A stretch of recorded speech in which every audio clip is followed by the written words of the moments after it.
What are you feeling at the moment? I'm not feeling nothing. Okay. You like that stuff or you hate that stuff? I do. It's part of my job. This fight sells itself. What more do you need? Alrighty, we are back, and today I'm going to be discussing a controversial topic that Terence Crawford fans will not want to hear. But listen, the reality is if you genuinely care about Terence Crawford, you have to stop coddling him like a naive parent coddles their child, leading them to make mistake after mistake. Now the crazy thing is, even though I've just offered you context, the NPCs out there will still continue to leave irrational comments with 3 smiling emojis calling either myself or my audience clowns, but that's okay. I believe in offering tough love. Now let's call a spade a spade. Terence Crawford, outside of black populated regions of America, is not as well known as you might think. This man is in no way a global superstar, which is absolutely fine, except that Terence Crawford wants to be paid like a superstar. The reality is, when I think of Crawford, being that I'm outside of the science experiment which is America, I think of 2 things. 1, he's a hell of a fighter, and 2, he's that guy who placed a lawsuit on his promoter Bob Arum for being under-promoted due to racism. And hey, maybe he's right, but it's interesting to me that the legend himself, George Foreman, who was great at self-promotion, states that Bob Arum is one of the finest men he knows. He says he's got a passion for his fellow man. But hey, maybe George Foreman is just an Uncle Tom. I guess the same could be said for Muhammad Ali's daughter, who states, "Bob Arum stood with my father when the world was against him.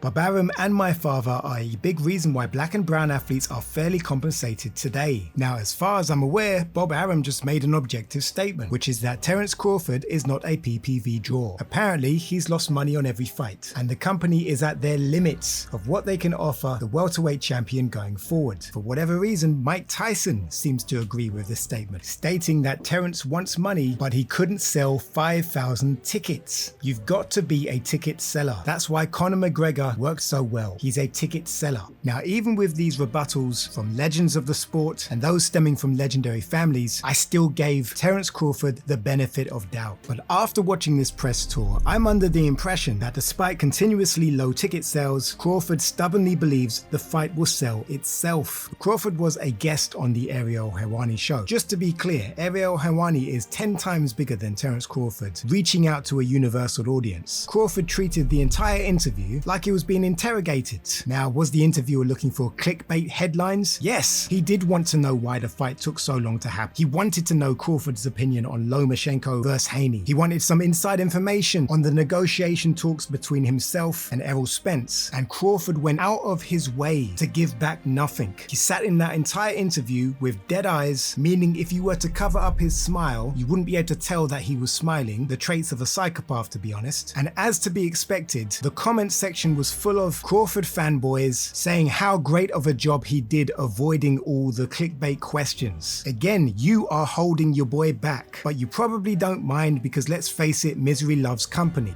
In every interview, aside of course from interviews hosted by air quotes Americans, who by the way are not expanding your demographic in the slightest, instead reaching out to the same audience who probably aren't buying the PPV in the first place. Aside from those he opens up with, he literally holds his cards to his chest and offers cookie cutter responses to where most of the comment sections are saying that he's boring, which actually isn't the case. Crawford can be interesting, but for whatever psychological reasons, perhaps the way he portrays the rest of the world, the man is sabotaging his own bag. Now, I'm fully aware that his core fan base will say, well, what do you expect of the man? Crawford has an interesting history. He should come prepared to interviews with the mindset to sell himself, considering that most watching him, they may have seen a fight in the past, but they've probably forgotten. So this is a fresh start. Selling yourself to a new audience, and that bag that you can't stop referring to in your interviews or press conferences, if you really want it that bad, you'd play the game just a little bit. And again, you seem to be willing to play the game when you are air quotes comfortable with your interviewers. But when talking to anyone else, you act like it's a chore. And it begs the question, if the PPV numbers are down again, who do we blame? Do we blame the public for their disinterest, for being biased guess as to the fighters they prefer to watch? Because from what I can remember, the casuals around the world, Muhammad Ali, Mike Tyson, Joe Frazier, George Foreman, Jesus, even in the UK, Frank Bruno, Chris Eubank, Nigel Benn, the most popular fighters, beloved by human beings, just so happen to be black. And yes, I'm talking about race because it's the underlying narrative that has stemmed from Crawford in the past, as well as Errol Spence. I'm not letting him completely slide, as well as my comment section with people referring to Crawford giving back to the black community as reasons to pick him, or even people telling me I don't want either of these fighters to fight because they are black. I cannot make this stuff up. So if you're wondering why I'm going down this lane, there's your context. People around the world will watch this fight. Unfortunately, most of them will end up watching it for free on YouTube, because despite the odd inside joke about fishing and smoking bud, the energy that was needed, the same energy we saw with Crawford some time back when he approached Errol Spence and was himself, he let himself loose. It was great back and forth banter that kept you intrigued. Unfortunately, on every global platform where Crawford had the floor to intrigue us into watching the fight, other than stating he's the best and Spence is the best, he fumbled the bag. And during the second press conference, Spence was almost just as bad, repeatedly alluding to not making enough money compared to other fighters. Sell the fight, man. The masses are tired of hearing victim stories, whether they're factual or not. You're here to sell a fight. Don't treat it like a chore, especially if you're someone who keeps on complaining about being underpaid. Oh yeah, there's a lot of prejudice, there's a lot of racism. Well, that's a given.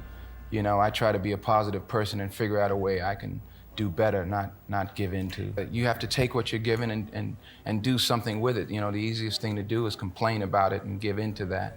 But I try to turn that into something positive. Anywho, if you enjoy honest talk, whether you agree or disagree with me or not, don't forget to subscribe and let me know in the comments section if you agree with my perspective or if you think I'm completely way off. Anyway guys, have a great weekend, take care, peace.